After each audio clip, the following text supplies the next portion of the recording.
बेटे प्रोबेबिलिटी च next topic है अपना axiomatic approach to probability. Probability कह लो ਜਾਂ चांसिस कह लो। की हुंदा है it is another way to describing probability of an event. किसी ईवेंट के होने के किन्ने चांसिस है उन्होंने डिस्क्राइब करने का दूसरा तरीका है। In this approach some axioms और रूल्स। एक्सियम्स की हुंदा है जिन्होंने सिद्ध नहीं करना पैंदा, कोई प्रूफ नहीं हुंदा, ये ऑटोमैटिकली प्रूवड ही हुंदे, स्वै सिद्ध। और rules are depicted to assign, जेड़े रूल्स सानू फॉलो करने पैंदे आ प्रोबेबिलिटी लिए।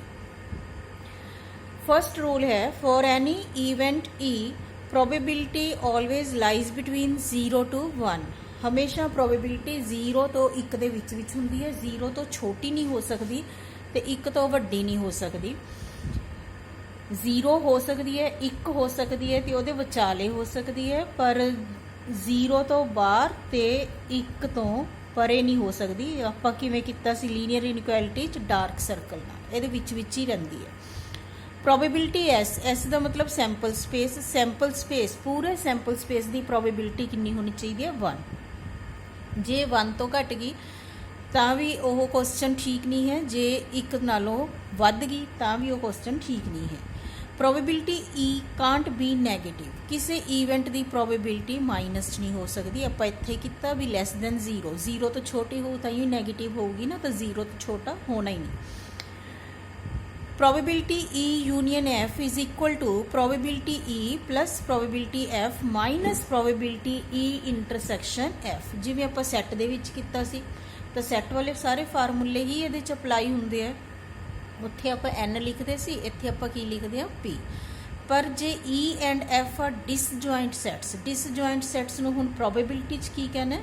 Mutually exclusive events. तो की होगी प्रोबेबिलिटी ई यूनियन एफ, यही formula is equal to probability E plus probability F. क्यों ये बन गया? क्योंकि जिहड़ी इंटरसैक्शन है वो की हुंदी है phi. Probability E union phi is equal to probability E plus probability phi. इत्थे भी आपां ई इंटरसैक्शन एफ नूं फाई लिया तो प्रोबेबिलिटी फाई की होगी 0। ये याद रखना है कि फाई दी प्रोबेबिलिटी 0 हुंदी है। तो इहदा आंसर की आ गया प्रोबेबिलिटी ई। छोटियां क्लासां च आपां प्रोबेबिलिटी किवें कढदे सी? Number of favourable events upon exhaustive events. Exhaustive जे ये तुहानू वर्ड नहीं याद रहिंदा तां इहनूं आपां की कहना? Total number of outcomes. Number of favourable outcomes upon total number of outcomes. अनुकूल परिणाम बटा कुल परिणाम। Probability E plus probability E bar is equal to 1। E bar का मतलब की है? नॉट ई, ना होने की संभावना। प्रोबेबिलिटी ई ते प्रोबेबिलिटी ई नहीं, जे असीं इहनूं ऐड कर दईए तो यह की बन जांदा 1। इहदे नाल ही एक फार्मूला होर कर लैंदे आ। Probability E union F plus probability E complement intersection F complement is equal to 1। उपर वाले फार्मूले नूं ही थोड़ा होर एक्सप्लेन करता। प्रोबेबिलिटी ई यूनियन एफ, ई दा बन गया ई कंप्लीमेंट, एफ दा बन गया एफ कंप्लीमेंट, तो यूनियन दा की बन गया intersection.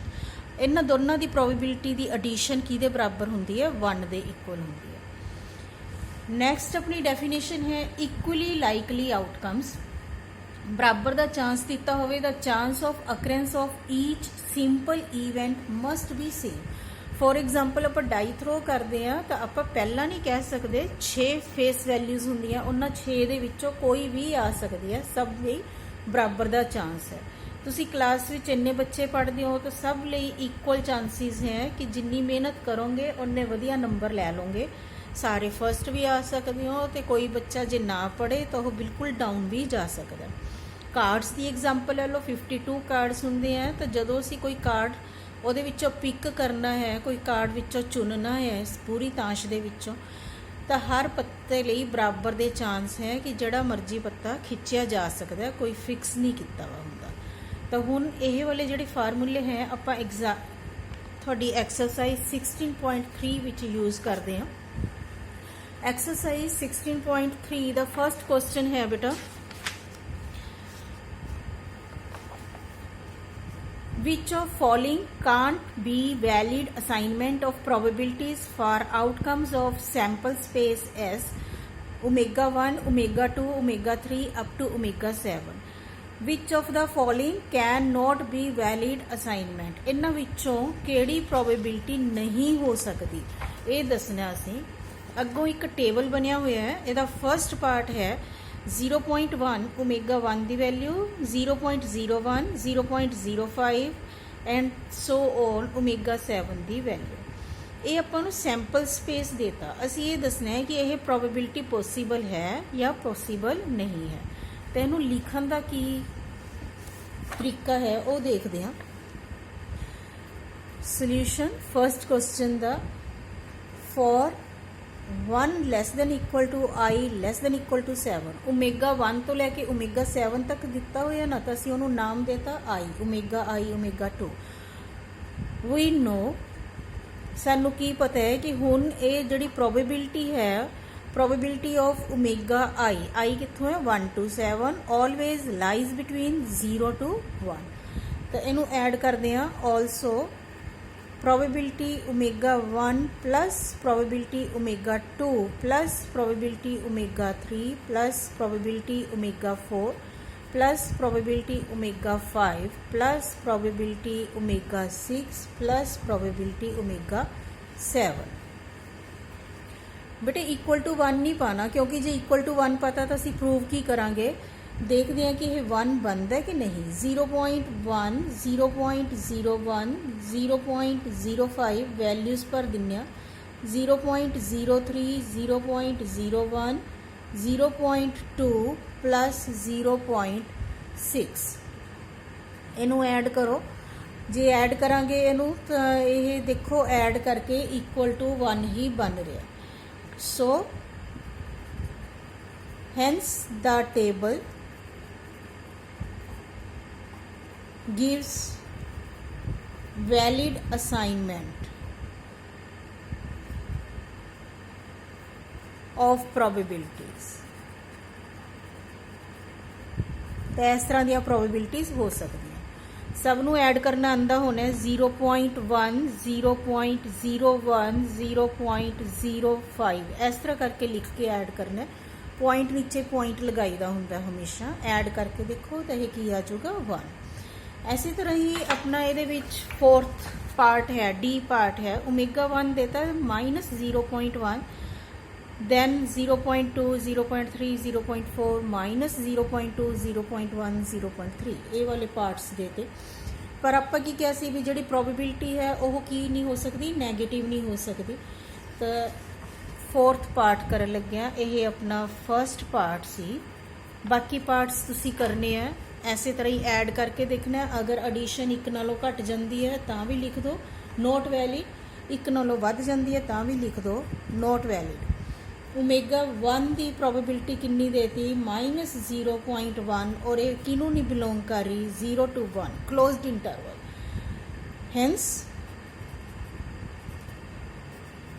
The table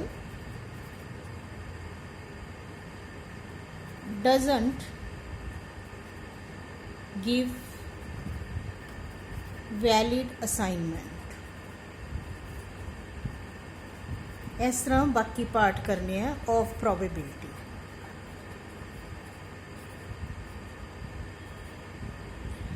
second question, a coin is tossed twice, what is the probability that at least one tail occurs?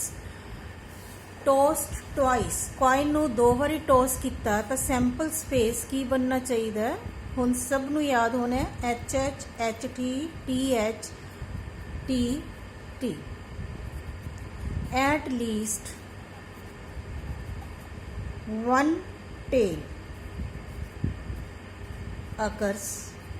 तो फिर ये विच अपने को इनू ई लिख लैने। एट लीस्ट 1 टेल, 1 तो शुरू करके मैक्सीमम तक जाना है।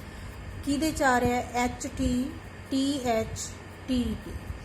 तो टोटल आउटकम्स अपने को किन्नियां हो गई 4, फेवर विच किन्नियां है 3, probability at least 1 tail occur is equal to favorable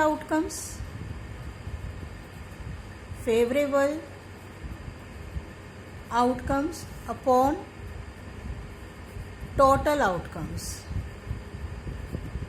ਇਹਨੂੰ ਬੇਟਾ ਸਿੰਪਲ ਕਰਕੇ ਇਸ ਤਰ੍ਹਾਂ ਵੀ ਲਿਖ ਦਿੰਦੇ ਆ, ਪ੍ਰੋਬੇਬਿਲਿਟੀ m/n, m ਹੁੰਦਾ ਫੇਵਰੇਬਲ ਆਊਟਕਮਸ, n ਹੁੰਦਾ total outcomes, so it becomes 3/4, that is our answer.